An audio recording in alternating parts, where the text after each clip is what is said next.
Olá, saudações, seja bem-vindo a mais uma edição do Moscast, um produto da Mos Times, o seu jornal de eleição. Em Moçambique, esta quarta-feira, mais de 17 milhões de eleitores foram chamados às urnas para votar nas 7ª eleições gerais. Neste pleito, os moçambicanos escolheram o presidente da República, deputados da Assembleia da República, governador e membros da Assembleia a nível da província. No decorrer da votação e da contagem de votos, várias foram as contestações dos envolvidos no processo. Os órgãos eleitorais, concretamente a CNE e o STAI, por outro lado, a PRM e o partido no poder, são mais uma vez apontados como principais promotores de ações que podem conduzir à fraude eleitoral. Diante deste cenário, o Moscast vai hoje debater se em Moçambique o voto realmente conta. Para análise, temos aqui conosco Jaime Guilis, que é cientista político, e Eduardo Chiziane, advogado, a quem saúdo e agradeço pela presença no Moscast. Vou já para a nossa primeira questão. Esta questão é dirigida para os dois, mas começo por si. Jaime Guilis, qual é a sua visão em relação ao decorrer do processo eleitoral, tendo em conta, por exemplo, casos que testemunhamos durante o recenseamento eleitoral, foram reportadas várias irregularidades e agora também já na fase da votação tivemos situações de restrições dos MMVs e mandatários dos partidos da oposição para acompanharem e fazerem a monitoria do processo de votação e também da contagem. E também há que destacar aqui a ausência, em alguns casos, e a troca de posição de alguns partidos, que também foram relatados, esta troca de posição nos boletins de voto. Também tivemos relatos de enchimento de urnas, corte de energia e outras situações que podem que impactaram neste processo eleitoral e também sobre o olhar impávido da nossa Polícia da República de Moçambique, a PRM. Tendo em conta todas estas questões que aqui abordei, como é que olha para este processo eleitoral, a começar mesmo pelo recenseamento eleitoral? Olá, Slide. Obrigado pelo convite e pela oportunidade de estar aqui. Eu penso que é um espaço muito bom de diálogo, de interação, né, sobre os diferentes processos. Então, relativamente à questão que me coloca do processo eleitoral, das irregularidades que fez referência, eu acho que nós temos que associar isto ao histórico das nossas eleições em Moçambique. Nós temos uma experiência de praticamente 30 anos de experiência de realização de eleições e parte daquilo que aconteceu ontem, historicamente, vem marcando as nossas eleições ao nível do país. E pronto, a expectativa dos cidadãos, em geral, era de que nós pudéssemos ter um processo de evolução ou de redução do nível de irregularidades que vem acontecendo a cada processo eleitoral, mas parece que parte delas acabam sendo uma prática, digamos assim, e ficou rotina dos nossos processos eleitorais. Então, basicamente, eu começaria talvez por responder o seguinte, que do ponto de vista do processo eleitoral, as eleições são fundamentais num regime democrático e são fundamentais para a escolha de quem vai dirigir o Estado nos próximos 5 anos. Este é o princípio básico e fundamental e que vai estruturar aquilo que será a forma como as pessoas são eleitas. Do ponto de vista do procedimento, né? Porque a democracia também, este debate tem que ser visto basicamente em duas vertentes. Uma que é a vertente procedimental, a outra é a substantiva. A procedimental é esta que eu já disse, que nós de 5 em 5 anos temos eleições, isto é uma certeza, mas do ponto de vista substantivo ou substancial, existem estas irregularidades que já fez aqui referência e que mancham o processo no seu todo e podem, de alguma forma, reduzir o nível de confiança que as pessoas têm, principalmente em relação às instituições que gerem os processos eleitorais, como também podem beliscar a legitimidade de quem governa. Se nós temos um processo eleitoral marcado por irregularidades, do ponto de vista da legitimidade de quem governa, pode ser questionável, né? Até que ponto os eleitos são efetivamente legítimos para ocupar as posições que ocupam. Mas eu talvez, Slide, começaria por estas pequenas indicações como fiz. Certo. A mesma pergunta faço para si, professora Xiziane. Como é que olha para este processo eleitoral das 7ª eleições gerais, tendo em conta que começamos o processo já com reclamações no âmbito do recenseamento? Falo de um recenseamento que teve o seu início no ano passado, tivemos muitas irregularidades reportadas e também durante o dia da votação, irregularidades. Assistimos casos até em que as assembleias de voto abriram muito mais tarde. Tenho um caso concreto que em Portugal a Assembleia de Voto abriu às 10, na Alemanha simplesmente não funcionou, não teve uma urna a funcionar. Então, como é que olha para este cenário todo do processo eleitoral, tendo em conta estas irregularidades que fomos assistindo ontem? Bom, muito obrigado pelo convite e por esta oportunidade. É a primeira vez que interajo com o Moscast. De fato,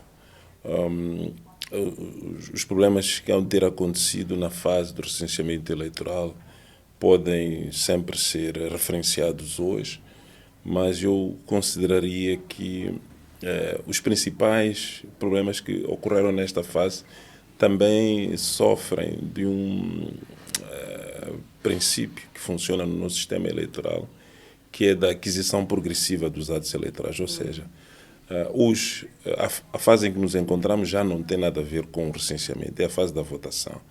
E, tendo havido problemas nessa fase, o que deveria ter acontecido era, à luz da nossa legislação, aqueles que têm legitimidade, desde a Procuradoria, o Ministério Público, os próprios partidos, deveriam ter suscitado esses problemas e terem-os colocados junto do juiz eleitoral para a sua apreciação e decisão. Bom, hoje ainda podemos falar deles, mas era importante sempre termos em atenção que o princípio da aquisição progressiva praticamente bloqueia a utilidade de concentrarmos sobre o processamento. Agora temos mesmo que nos concentrar sobre a votação.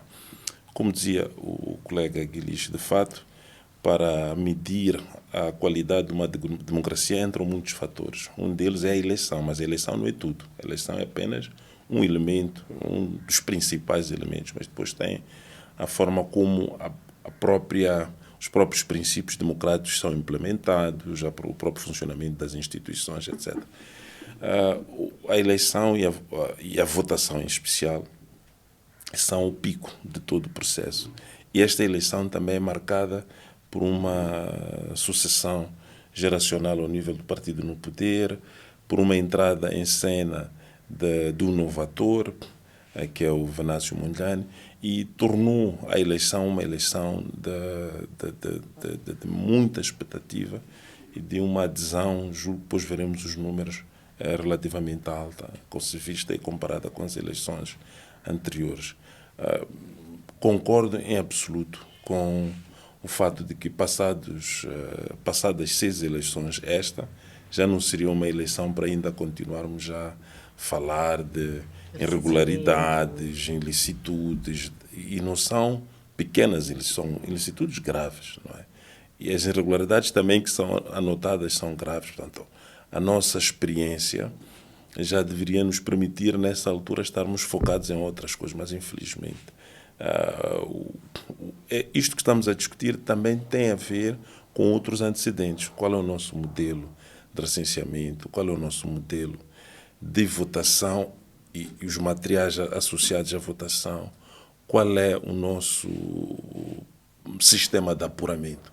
Por exemplo, noutros sistemas de apuramento, ontem mesmo já se saberia quem são os eleitos. Nós temos um sistema de apuramento que já está a ser abandonado por muitos países, mas por alguma razão Moçambique ainda mantém este sistema. Será um receio? Era preciso... não, bom, há uma série de fundamentos que estão associados à opção por esta via. Uns dizem que é a extensão territorial, os custos da mudança deste sistema para o outro, e que os problemas que agora são levantados de desconfiança também serão levantados numa votação eletrónica, por exemplo. Acho que aquilo que se deveria trabalhar, fora a questão de evoluirmos para sistemas de apuramento mais rápido, era construir um sistema político em que haja confiança entre as partes. Não é? Esse é o grande problema do nosso processo eleitoral. Portanto, temos do nosso processo político no geral, em que a desconfiança é muito elevada e é muito alta. O direito de votar é o direito mais importante em termos de participação política de qualquer nação. E era necessário que esse direito fosse exercido em condições normais. E depois o seu processo de análise, de validação, também fosse transparente, porque, de outra forma, as pessoas podem, enfim, entender como é a questão deste nosso encontro, que a votação não tem muita importância, quer dizer, que há vencidos e vencedores antecipados, quando não pode ser assim. Portanto, tudo tem que resultar do próprio processo. O processo é que tem que nos dizer quem foram os preferidos e depois a ciência política nos indicará por que razões não foram os outros, por aí fora. Mas, enfim, temos, de facto, muitas coisas ainda por consertar na nossa atividade política e no nosso sistema eleitoral. Uhum. Professor, o colega de painel falava, por exemplo, que as irregularidades que foram verificadas neste processo acabaram se tornando numa rotina. Será que de facto esta rotina é que faz com que os órgãos eleitorais não tenham interesse em evitar que estas irregularidades aconteçam, justamente por assumir que vai acontecer, há uma irregularidade, vai ser reportado e depois não acontece mais nada, as pessoas vão comentar, vão reclamar e termina por aí? Bom, aqui era necessário distinguir irregularidades e ilicitudes eleitorais. Portanto, as irregularidades têm a ver com operações eleitorais propriamente ditas, falhas que podem tocar, por exemplo, os boletins, como foi aqui referenciados, a contagem não ser devidamente feita, desconsiderarem-se votos que deveriam ser considerados. Isso são irregularidades. Ilicitudes, portanto, é alguém aparecer com a perspectiva de introduzir votos falsos nas urnas. Portanto, isso faz parte de ilícitos que até têm uma consideração criminal, embora numa primeira linha são tratados como ilicitudes. Agora, o que acontece é que tanto as irregularidades como as ilicitudes, do ponto de vista do seu tratamento, do ponto de vista de resposta, as respostas são lentas e ainda é mais grave no caso das ilicitudes, onde as respostas muitas vezes não aparecem.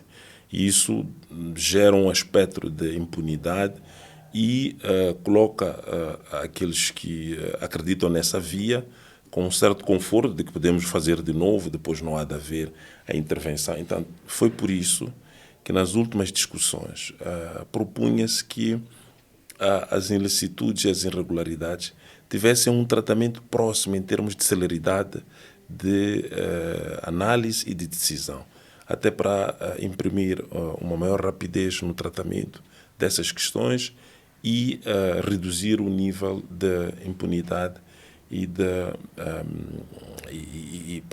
promover a maior transparência no próprio processo. Penso que o grande problema é que há, de fato, este aspecto de impunidade e as ilicitudes que ocorrem não são tratadas e o Ministério Público não tem estado a atuar na apresentação dos infratores e na sua punição exemplar.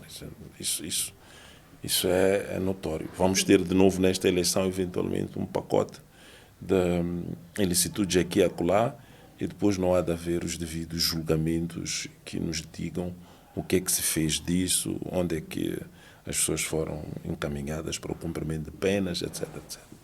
Jaime, voltando mesmo para a mesma questão que tinha feito ao professor Chiziane, esta impunidade que se verifica nos processos eleitorais, acha que temos como, de facto, ultrapassar, tendo em conta que quem está na gestão, por exemplo, do Tribunal Supremo, o presidente do Tribunal Supremo é indicado pelo Presidente da República. Também olho para o próprio Conselho Constitucional, que é a entidade que valida o processo eleitoral. Também a forma como estas figuras são indicadas. Acha que é possível, de facto, ultrapassarmos esta veia de impunidade, tendo em conta a posição e a forma como estas pessoas chegam lá? É assim, Slade. Eu acho que basicamente nós temos que começar essa discussão também por refletir sobre a perspectiva de separação de poderes dentro do Estado. Como também a lógica que nos levou à transição para um regime democrático. Como é que nós fizemos a transição? Se essa foi uma transição, digamos assim, numa base de que a democracia, ou com uma convicção de que a democracia seria a melhor forma, digamos assim, de governar a sociedade, não é? Ou se a transição para a democracia foi mais voltada ou influenciada por outros fatores. E nós temos aqui basicamente dois níveis do que eu poderia chamar de catalisadores para a nossa transição democrática.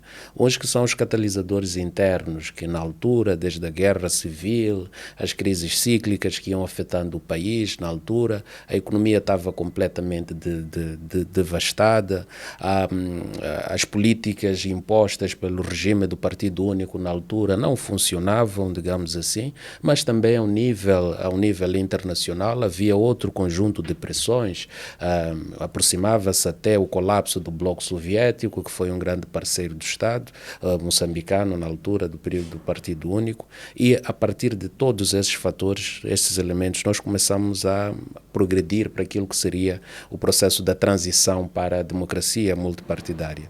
E essa transição para o multipartidarismo foi também uma transição muito na base de cedências. Era preciso que o governo, na altura do Partido Único da Frelimo, cedesse determinados princípios, determinados elementos, a Renamo também por sua vez, e nós, a partir daí, criamos um Estado que foi basicamente capturado ou controlado por duas grandes elites. Uma que era a elite do ex-movimento de guerrilha, que é a Renamo, e por outro lado, uma elite da Frelimo, que ia determinando como é que o Estado seria construído. E a partir daí nós vamos encontrar elementos de rupturas e continuidades naquilo que diz respeito a uma memória autoritária que nós temos de um Estado. Se por um lado tu tinhas um Estado de partido único em que o Estado e o partido confundiam-se, com o processo de evolução e de transição para um regime democrático e multipartidário, há alguma herança que ficou, e a capacidade que o Estado tem, o Estado, neste caso, o Estado Frelimo, de controlar o aparato burocrático, do Estado, ele continua vivo. Isto, obviamente, que vai determinar, de certa forma, como é que este partido consegue ou conseguia ter controle de determinados espaços e determinadas instituições. E, por outro lado, a Renamo também, na sua lógica militarizada, não é? Em que ia colocando imposições e pressão de que, olha, se isto não acontecer, nós voltamos para a guerra, etc. E isto marcou muito a nossa história. Repara até como é que a legislação eleitoral ela foi sendo aprovada ao nível do país. Era muito, por vezes, na base de pressão. E era mais de negociação entre a Frelimo e a Renamo. Exatamente. E isto também cria elementos nocivos, digamos assim, para o funcionamento normal de uma democracia, porque a própria sociedade civil ela acaba não sendo parte deste processo da discussão desde a base da profundidade do que seria uma legislação eleitoral que nos conduzisse a um regime democrático fiável, e isto obviamente que tem essas influências, tal como eu disse. E adicionando a esses elementos que eu coloco aqui, a forma como os órgãos de gestão eleitoral eles foram sendo construídos desde o início, a Slide deve talvez saber ou certamente que já teve contato com esta literatura pelo trabalho que faz. A primeira Comissão Nacional de Eleições, a forma como ela foi concebida foi fruto também do Acordo Geral de Paz, não é? Lá numa das cláusulas, um dos protocolos que definia qual seria o modelo, digamos assim, da composição deste órgão.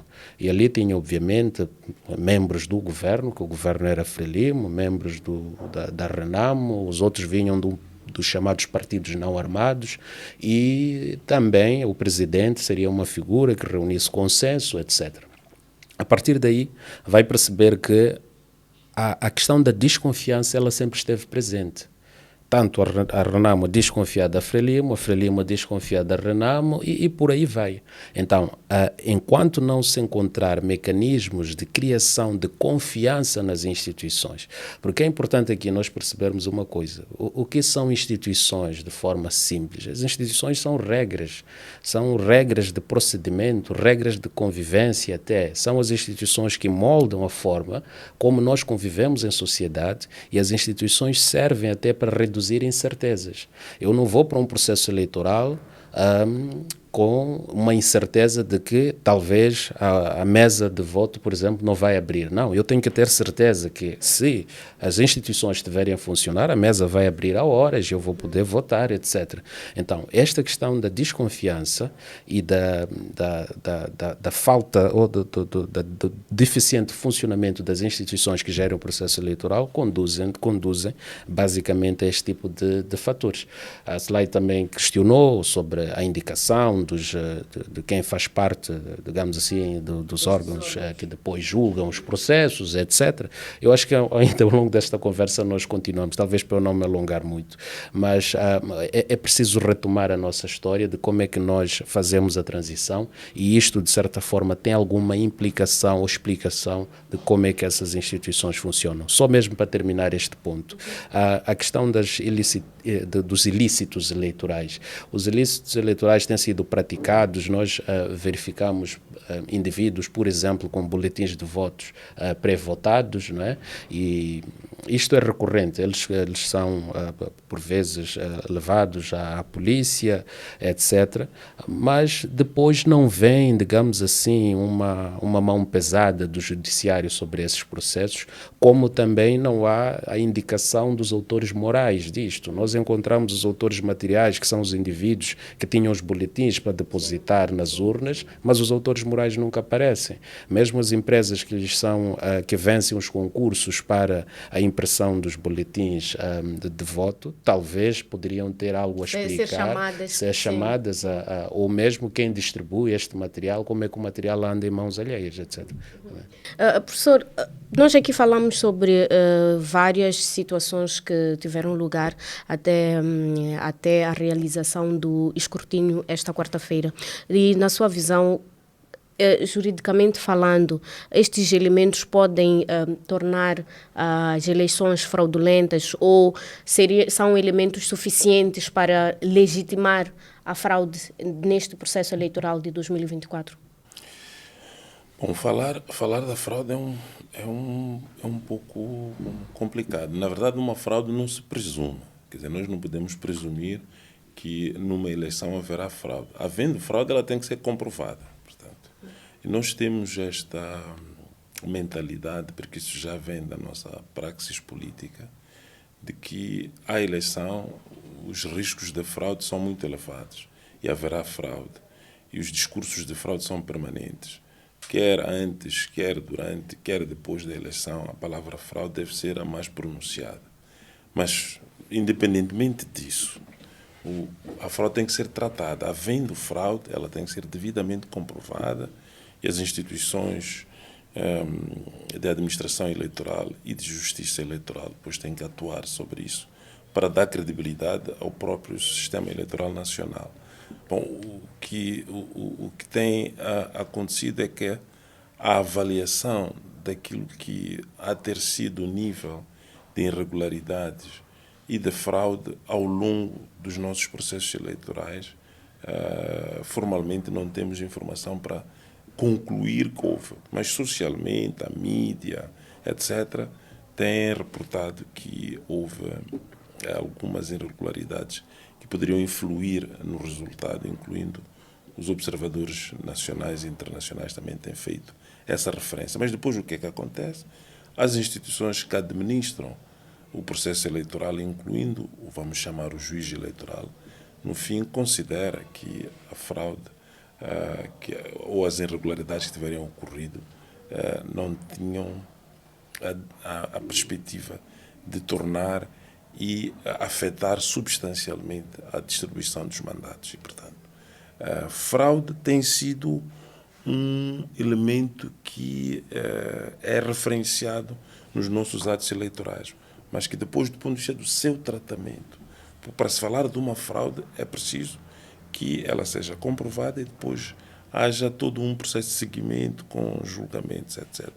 No caso da presente eleição, também era importante que aquilo que são as irregularidades que ocorrerem serem devidamente tratadas para depois podermos avaliar se representam uma fraude de grande amplitude que, enfim, subverteu aquilo que era a vontade do eleitor, porque a ideia da eleição é aquilo que é a vontade dos eleitores ser devidamente traduzida no próprio apuramento e na legitimação daqueles que vão governar. Portanto, a fraude, a venda, é sempre uma grande mancha para qualquer eleição. Mas é preciso ver a fraude também do lado político.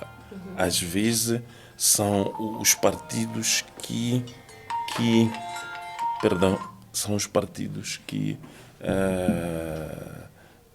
inflamam a eleição com discursos de fraude e depois não produzem provas. Hoje em dia também há muita facilidade de reunir provas, sistematizar, organizar e apresentar, e depois virarmos os canos para quem deveria dar andamento a isso, que é a Procuradoria, que não deu. Portanto, mas eu penso que na última eleição, por exemplo, desculpa interromper, nas eleições autárquicas, a oposição, principalmente a Renamo, foi tida como... Foi aplaudida justamente porque desta vez parece que conseguiu reunir estas provas e levar algumas pessoas envolvidas já até a barra do tribunal. Aí a responsabilidade é das instituições. Portanto, a Procuradoria não concluiu o seu trabalho, porque deveria ter até lançado mão um princípio, que é o princípio inquisitivo, que é perseguir, procurar apurar o que é que efetivamente aconteceu e depois levar as pessoas que eventualmente tiverem perpetrado a fraude a julgamento. Mas agora, queria retomar um ponto que se mencionou aqui, que tem a ver com a desconfiança nos nossos sistemas eleitorais. E é verdade, de facto, os nossos sistemas são marcados pela desconfiança, pela história, como o nosso sistema democrático foi introduzido e evoluímos até aqui. O que é que tem acontecido com a legislação eleitoral? Ela tem estado a evoluir do ponto de vista técnico, no sentido de trazer detalhes para amainar um pouco aquilo que seria a reserva dos concorrentes e o mal-estar dos concorrentes. Vou dar pequenos exemplos. Nesta última revisão, que até os detalhes são muito caricatos, a urna tem que ter uma certa configuração. As urnas podem até não ser transparentes. Em outros países encontra as urnas totalmente... Ninguém sabe o que é que está lá dentro. No nosso caso, não. Urna transparente. Depois disse que não. A urna, para além de ser transparente, a boca tem que ser fina para não se meter dois. Quer dizer, tudo isso tem a ver com mecanismos de aprofundamento técnico da própria logística, vamos chamar, eleitoral, para traduzir o voto da forma mais fiel possível. E ao longo da legislação tem muito expediente que, por conta do debate político, é inserido lá dentro para dar conforto às partes, mas mesmo assim, no fim do processo eleitoral, sempre... E os problemas que existem também já estão identificados, que é a produção acima daquilo que é necessário de boletins.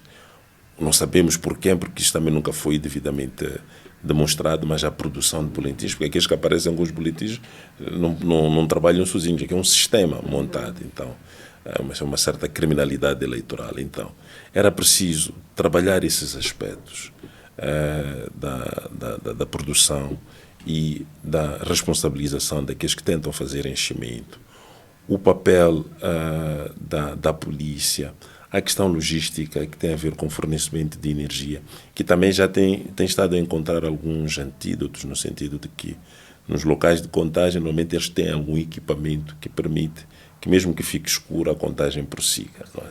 Portanto, mas a desconfiança tem encontrado... Sempre esteve lá.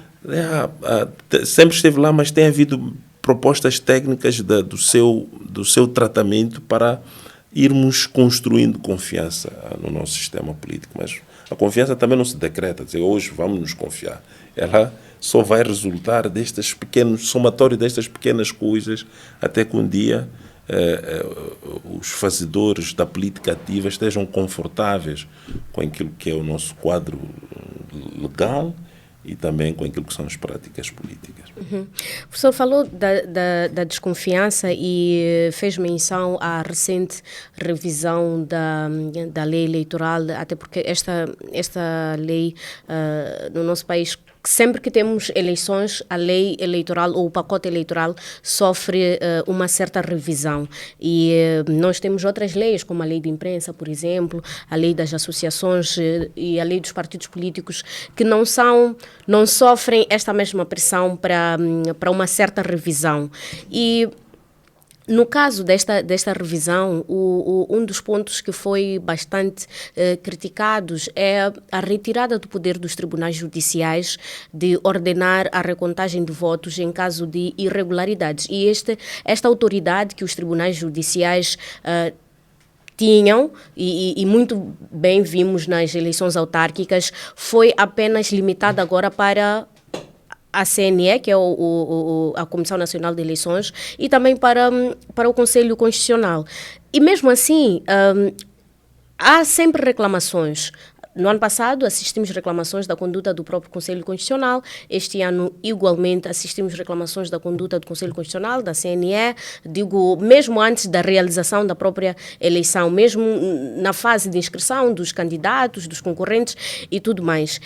E estes atores continuam lá e são as figuras centrais, apesar destas reclamações todas sobre a sua atuação. Falo concretamente da CNE e do Conselho Constitucional. Acha que a presença ou centralizar o processo eleitoral nestas duas instituições, isto pode comprometer ou afetar a integridade do processo eleitoral no seu todo? Muito bem a questão e fundamentou bem também a pergunta, né? Bom, eu penso que a questão tem dois lados. Tem uma primeira parte que tem a ver com a forma como nós fazemos a revisão da legislação eleitoral, que é uma revisão de urgência e não é apropriado, porque estamos a tratar de um dos assuntos, se não mesmo o mais importante para a estabilidade política, a paz, e depois a seguir isso traz benefícios econômicos, até bem-estar nas nossas famílias. Portanto, é um assunto muito sério. E por ser tão sério, tínhamos que ter tempo de tratar dele. Ou seja, mal termina a eleição, deviam-se constituir grupos de trabalho para rever a legislação com calma, pensar nas soluções mais adequadas. Nós funcionamos tudo ao contrário. Quando falta um ano para a eleição é quando começa o processo de revisão. Mas isso não se faz por acaso. Eu desconfio, já nem sequer é uma desconfio, eu tenho a certeza que os nossos atores políticos assumem que a sensibilidade e a utilidade da ferramenta eleitoral tem que ser tratada um pouco à boca da eleição, porque é uma ferramenta que é politicamente utilizada. Ou seja, não é uma lei que é utilizada para tratar o interesse nacional, o interesse de todos os moçambicanos, mas é uma ferramenta que é utilizada para tratar o interesse dos partidos. É por isso que só mexem a legislação no fim, até porque mexer no fim também tem a ver com o jogo político. A pessoa vê tendências, vê situações de desvantagem, mudanças demográficas, cenário político internacional, depois pode calibrar a própria legislação. Então ficou assim, em Moçambique é assim.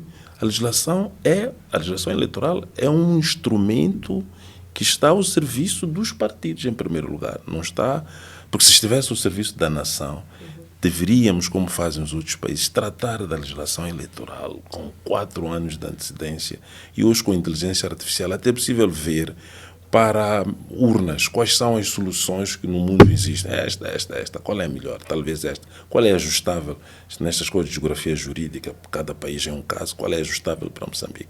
Depois de ensaiar em eleições pequenas, como eleições autárquicas, depois ver que isto funciona, depois aplicar para a eleição nacional. Mas todas essas soluções que existem. Depois existem modelos que já estão testados e com muito sucesso nos outros padrões do mundo, que até evoluíram para códigos. Praticamente nem mexem em legislação eleitoral. Quando a eleição chega em Cabo Verde, sei lá, na França, eles já têm o código que é aplicado. Pode haver uma emenda aqui e acolá, mas não como nós remexemos a legislação toda hora, e isso nos cria alguma dificuldade na sua implementação. Agora, a questão que coloca da retirada do papel dos tribunais para julgar processos em matéria de invalidação do apuramento, podendo chegar a uma decisão de anular a eleição e mandar repetir. Portanto, existem modelos que dizem que o poder de declarar nula uma eleição pode estar vulgarizada para todos os órgãos jurisdicionais que participam da eleição. Existem modelos assim. Pois existem outros que entendem que a proclamação e a validação está reservado, é um poder reservado à última instância. A última instância, no caso nacional, é o Conselho Constitucional. E dá uma certa uniformidade no sistema, etc, etc. E penso que com a experiência que tivemos na eleição autárquica, tanto como não havia clareza, há uma disposição constitucional, penso que o artigo 144, que confere esse poder de validação e proclamação unicamente ao Conselho Constitucional. Então, o Conselho Constitucional, no âmbito da revisão, e outros atores políticos entenderam que não. Esta seria, a Frelimo no caso, que esta seria a solução mais adequada. E essa solução não é unicamente de Moçambique. Penso que Timor-Leste também segue o mesmo caminho, e um outro país que não me ocorre, no âmbito da CPLP, em que a validação e proclamação não é feita por qualquer tribunal, é feita por aquele que tem o poder também de proclamar ou validar. Então, Moçambique tinha algumas linhas sobre isso, mas como não era claro, acabou declarando que agora nós vamos por este caminho, não é? Bom, vantagens tem uma certa vantagem, mas também pode ter alguma desvantagem por conta imaginemos que nesta eleição haja não sei quantos processos que deem entrada para solicitar, obviamente tem que se reunir os tais pressupostos, solicitar a invalidação da eleição. Então, o Conselho Constitucional ficará com muita pressão por conta dessa opção. Mas também, professor, há aqui também um debate em que se coloca o problema de que o Conselho Constitucional, nestes processos, passa então a ser um tribunal de primeira instância. Sim, é isso mesmo. É isso mesmo. E também pode abrir o problema de que os partidos ficariam sem aquilo que hoje é obrigatório, que é dupla jurisdição. Todo mundo tem direito a ter duas instâncias de apreciação de um problema. Um que aprecia o primeiro nível e o outro ao segundo nível. É uma instância única que faz a apreciação, aquilo que decidir, então fica sem a possibilidade de... Mas, bom, é uma exceção, como há em algumas matérias, de ser em instância única. Jaime, tendo em conta ainda nesta questão dos tribunais judiciais de distrito e esta revisão eleitoral que retirou o poder, ou clarificou até certo ponto o poder do Conselho Constitucional e também o papel dos tribunais judiciais em matéria eleitoral, em que medida é que esta decisão pode afetar a governação no seu todo? Ok. Bom, eu penso que o colega aqui, o Tiziano, já fez uma excelente explicação deste processo todo. Do ponto de vista das implicações, eu penso que basicamente a questão aqui da desconfiança, ela há de voltar sempre. Porque dependendo dos modelos, se nós pegarmos num debate sobre o direito comparado, etc., e nós vamos encontrar vários modelos, e este que Moçambique adotou pode ser um modelo também funcional. Mas é que essa questão da desconfiança em relação ao Conselho Constitucional, ela já vem marcando os vários processos eleitorais que nós temos. E há até interpretações que nós temos um Conselho Constitucional mais como um órgão político do que necessariamente jurídico, até mesmo pela forma como o mesmo é constituído.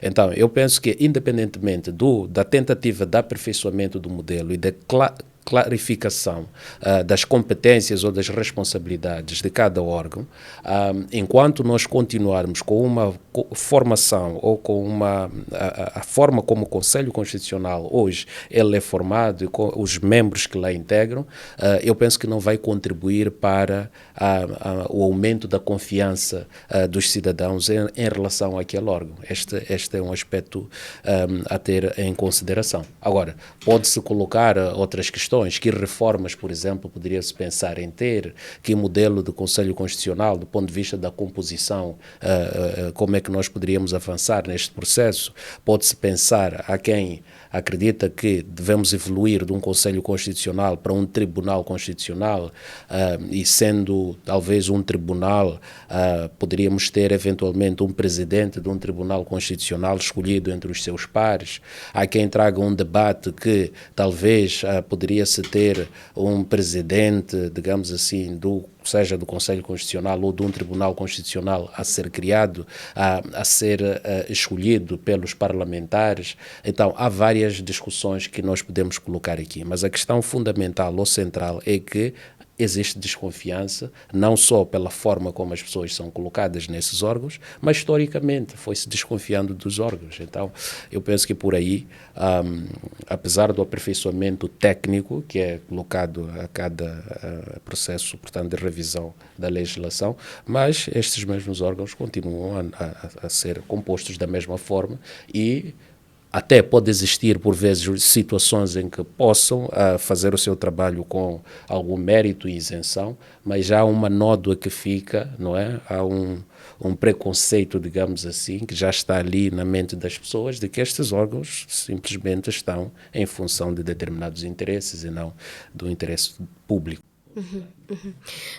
Nós realizamos as eleições num contexto também de guerra na província de Cabo Delgado, em que assistimos, para além dos ataques dos terroristas, assistimos também que há movimentações por parte da população. Temos muitos deslocados internos e, por conta destas movimentações, a CNE e o STAI, na altura do recenseamento, tiveram muitas dificuldades em realizar o recenseamento em algumas partes do nosso país. E algumas áreas também, como os distritos de Kisanga, Macomia, Mocimboa da Praia, são tidos como os distritos que mais ficaram afetados neste processo eleitoral, dado a própria participação e a presença até dos órgãos eleitorais naqueles pontos, de modo a garantir que as pessoas possam participar neste pleito.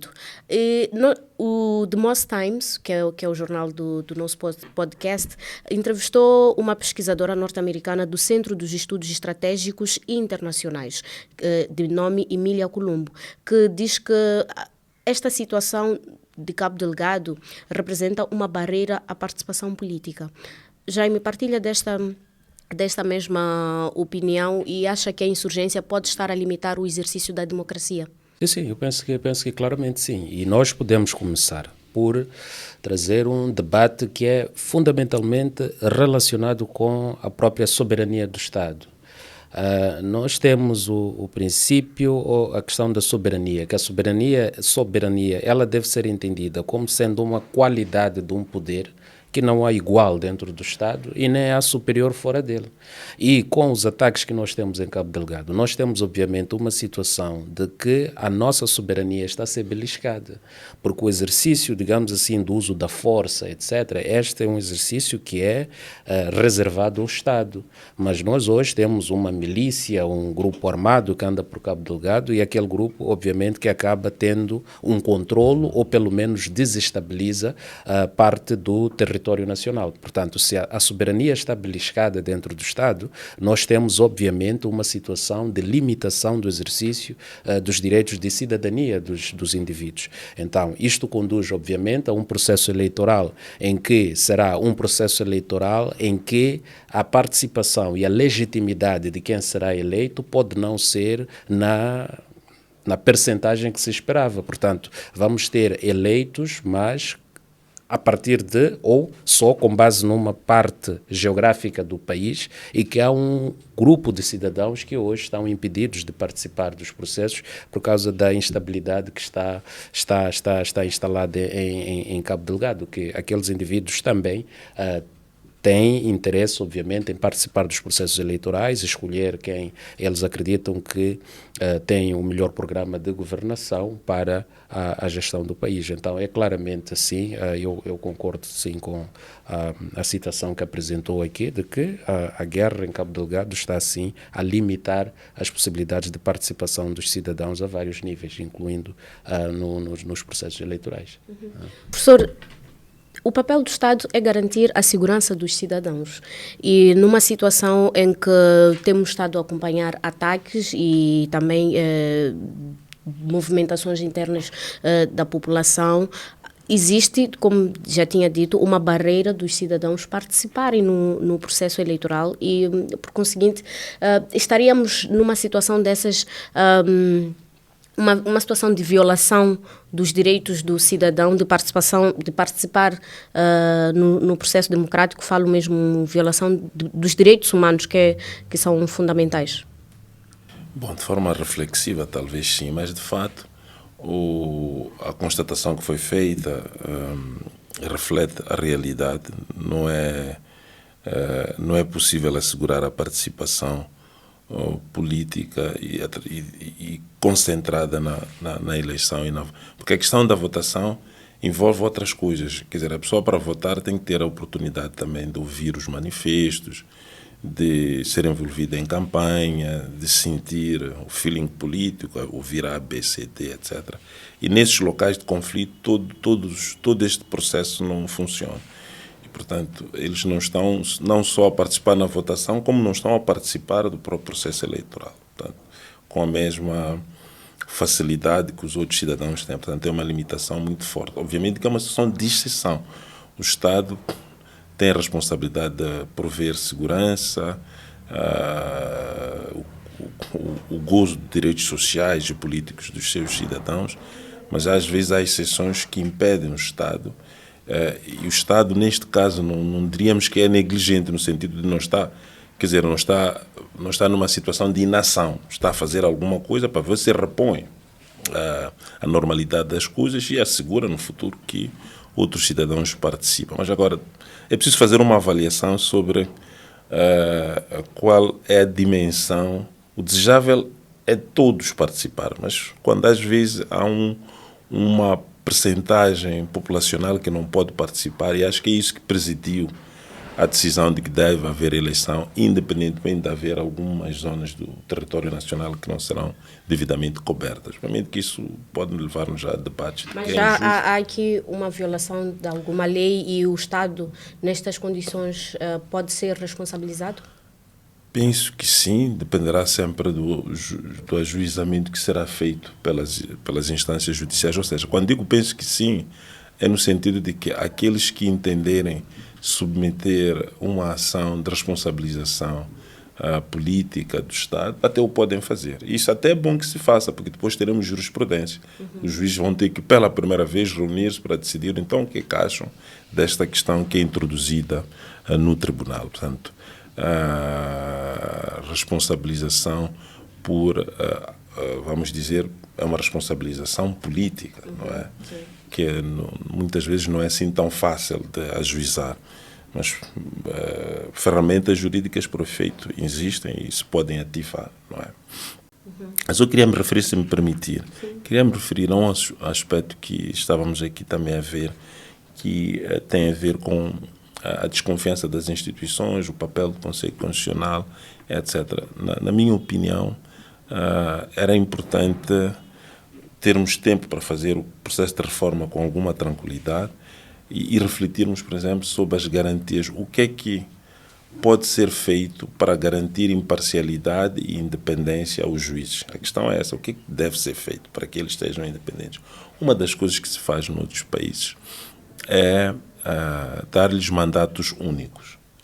Porque quando você tem um mandato e pode renovar, você muitas vezes... A forma de indicação, quem te indicou é Frelimo, é Renamo, seja lá quem for.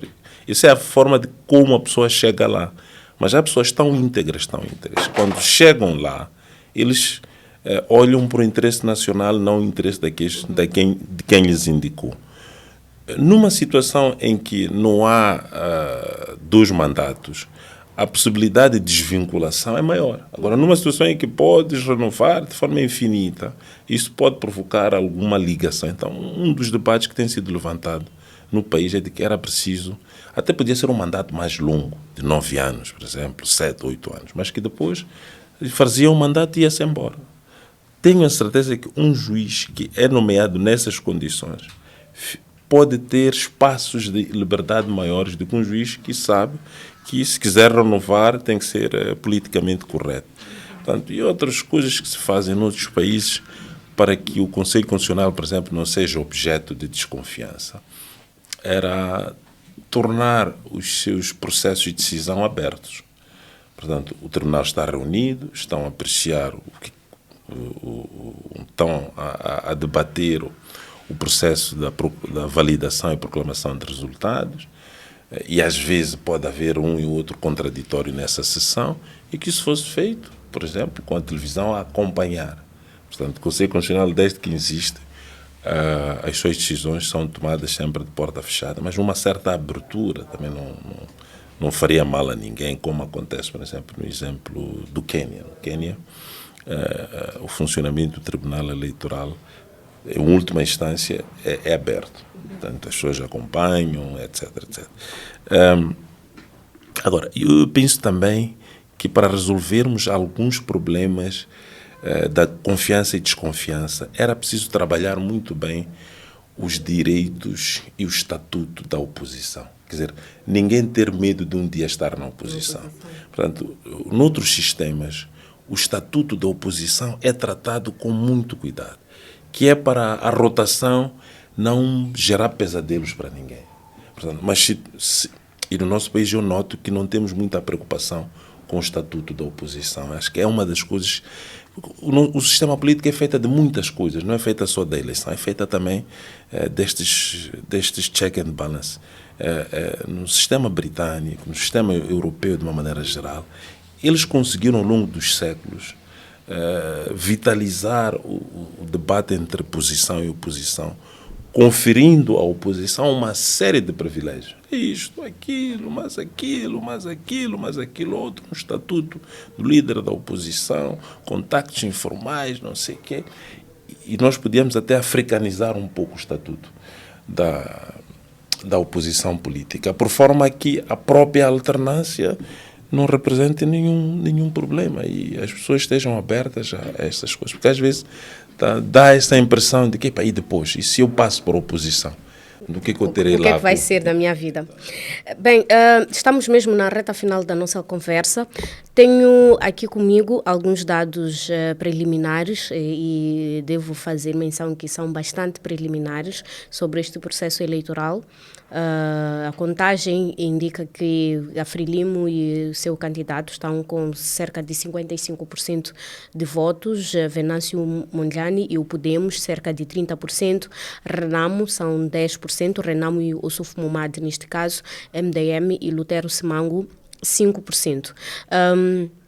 Como é que prevêem os resultados intermédios ou finais, tendo em conta estes dados e as chances de Chapo e Venâncio Mondlane irem a uma segunda volta, tendo em conta também estes dados, Jaime? Bom, não sei, como disse que são dados muito preliminares, eu penso que é difícil ter uma previsão, porque não sei qual é o percentual de apuramento ao nível nacional, não sei se ainda estamos a tratar de dados mais relacionados com o apuramento nos grandes centros urbanos, não é? Porque pode ser isso e ainda precisamos de avançar mais pelo país. Mas, obviamente, que do ponto de vista legal, esta é uma possibilidade, né? Porque se nenhum dos candidatos estiver acima de 50% dos votos, aí é possível, sim, ir a uma segunda volta. Mas, mais do que isso, eu penso que a leitura que podemos fazer desses dados preliminares mostra-nos, basicamente, que está a haver uma evolução, uma mudança, digamos assim, naquilo que era a lógica, não é? De como as eleições eram conduzidas ao nível do país, ou dos prováveis sempre, digamos assim, partidos com maior percentagem de apoio eleitoral no país, não é? Quando nós temos uma situação em que a Renamo está abaixo do Podemos e do Venâncio Mondlane, que são atores, falando especificamente do Podemos, que é um partido novo e que começou a ganhar, digamos assim, visibilidade neste processo eleitoral, com a candidatura de Venâncio Mondlane. Eu acho que aqui nós temos basicamente alguns elementos de leitura. Primeiro, é uma leitura de que nós estamos a avançar para um processo em que começamos a discutir a democracia, os processos eleitorais de uma forma não militarizada, não é? Antes dessas eleições, quase que em todos os outros processos eleitorais, havia situações em que a Renamo ou estava a sair das matas e tinha alguma exigência, ou prometia uma exigência, digamos assim, um pouquinho mais violenta ou militarizada depois do processo eleitoral. Mas, um minuto, está bem. Mas neste processo é diferente. E também eu penso que é preciso pontuarmos aqui o aspecto relacionado com a renovação geracional. Nós temos um novo grupo de eleitores que estão a aparecer e estes eleitores jovens também começam a ter, digamos assim, um impacto muito grande naquilo que será a determinação dos resultados eleitorais. Uhum. Mas 30 segundos. Acha que o Podemos está prestes a se tornar na segunda maior força política? Eu penso que sim, pelo menos pela tendência dos resultados, eu penso que sim. Professor Chiziane, tendo em conta estes números, a questão é a mesma, há espaço para Venâncio Mondlane e Daniel Chapo irem a uma segunda volta e será que o Podemos está a caminho mesmo de se tornar a segunda maior força política? Tem 2 minutos para responder. Muito obrigado. Essa coisa do tempo, na parte final, é sempre delicada. Mas eu acho que esta é a parte forte da ciência política e aqui o Guilherme fez uma boa leitura. Eu vou acrescentar algumas coisas. Primeiro, estes dados são preliminares e são, no nosso sistema de apuramento, é um sistema de apuramento que leva 45 dias, portanto ainda temos tempo e muita coisa pode mudar. E do ponto de vista da expectativa, temos que ter alguma atenção e cuidado na gestão da expectativa das pessoas, porque as pessoas podem começar a vincular-se a estas tendências e depois isto mudar. E quando mudar, haver uma certa frustração. Mas tendência é isso. De acordo com... Naqueles países onde a contagem é num dia, estas tendências às vezes se consolidam. Vais vendo porque refletem um pensamento popular. Portanto, se esses números que estiver a apresentar-nos forem à escala nacional, então são uma tendência muito forte. Mas como não sabemos se elas estão do nível urbano ou rural, se forem do nível urbano, é onde o Venâncio tinha maior inserção. A Renamo, do que sabemos, tem uma boa inserção no meio rural e quando os dados do meio rural começarem a chegar, temos que esperar alguma movimentação nestas placas. Pode ser que a Renamo recupere, porque realmente a diferença percentual com Podemos é muito alta. Isso, de fato, coloca a Renamo a ter uma força política menor, se esses números se confirmarem lá à frente. Mas é preciso também reconhecer que o marketing político que o Venâncio fez para lhe colocar nesta posição preliminar também já é uma... Quer dizer, é preciso saber crescer politicamente. Portanto, já é uma satisfação muito grande, é uma vitória. Mesmo que ele perca a eleição, só o fato de, na primeira eleição presidencial, atingir... Não vamos esquecer o Lula da Silva lá do Brasil, quantas eleições fez para ser presidente, hein? E se ele na primeira já vai com isto, ele penetrou o sistema. Na possibilidade do Podemos ser a segunda maior força política, quem que vai na posição? Venâncio ou Forquilha? Temos este estatuto do presidente, do candidato, do segundo mais votado. Sim. Eu, por acaso, não sei se o Venâncio... bom, era preciso ver, seria o líder da oposição, acho que acabaria sendo o candidato presidencial mais votado, mas também isto é temperado com o parlamento. Portanto, se ele não pode ser o mais votado e não ter força parlamentar. Se ele tiver as duas coisas, aí sim. De fato, esta eleição reduziu muito a tónica militarizada do processo. Isso é muito positivo. Já em 30 segundos, para este estatuto, quem avança? Venâncio ou Forquilha? Bom, é assim... Aqui é preciso repararmos para o seguinte, acho que não vou explicar isso em 30 segundos, porque o estatuto é do líder, portanto, da oposição, o líder do partido mais votado. Ok? Neste momento, nós temos Venâncio Mondlane, que está a ser suportado pelo Podemos. Não sabemos se depois ele vai se filiar como membro do Podemos e se vai ser necessário este jogo, ou vamos nos basear apenas no candidato presidencial, o segundo mais votado. Então, é preciso fazer esta análise com mais calma e para verificar isto. Muito obrigada pela vossa presença, Jaime Guilichi, cientista político, e Eduardo Chiziane, advogado, neste Moscast que abordou se em Moçambique, de facto, o voto conta.